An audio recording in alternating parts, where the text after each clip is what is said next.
ओडिशा सरकारଙ୍କ 2 वर्ष पूर्ति अवसर विभिन्न जनहितकारी योजना एवं उन्नयनमूलक कार्यक्रम सफलता को साधारण जनता निकट में पहुंचाइबा उद्देश्य विकास धारा ओडिशा सभा सारा कार्यक्रम सदर ब्लॉक काकोटी भाग ग्राम पंचायत ठारे अनुष्ठित हो जाइछि। स्थानीय सरपंच रीना साहू अध्यक्षतार आयोजित यह कार्यक्रम में भापुर मंडल सभापति लक्ष्मीधर राउत मुख्य अतिथि भाव जोग देथिबा बेले अन्यतम अतिथि भाव जिला प्रतिनिधि ध्रुवचरण राउत, काकुटी भाग ग्राम सभापति प्रमोद कुमार साहू, बीजेपी सभापति आर्तत्राण साहू जोग देथिले।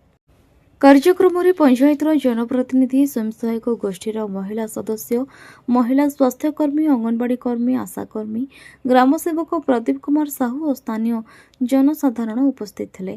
सरकार विभिन्न योजना यथा मुख्यमंत्री अन्नपूर्णा योजना, आयुष्मान वयोवंदना, सुभद्रा शक्ति, मुख्यमंत्री कन्या विवाह योजना और VVG रामजी योजना संपर्क में अतिथि माने जनसाधारण को सचेतनता करते। पर हिताधिकारी भत्ता, राशन कार्ड, अंत्योदय गृह प्रदान करा। पंचायत कार्यनिर्वाही अधिकारी रंजन कुमार साहू, समस्त ग्रामसाथी और वार्ड सभ्य सभ्यों सहयोग कार्यक्रम सफल होता।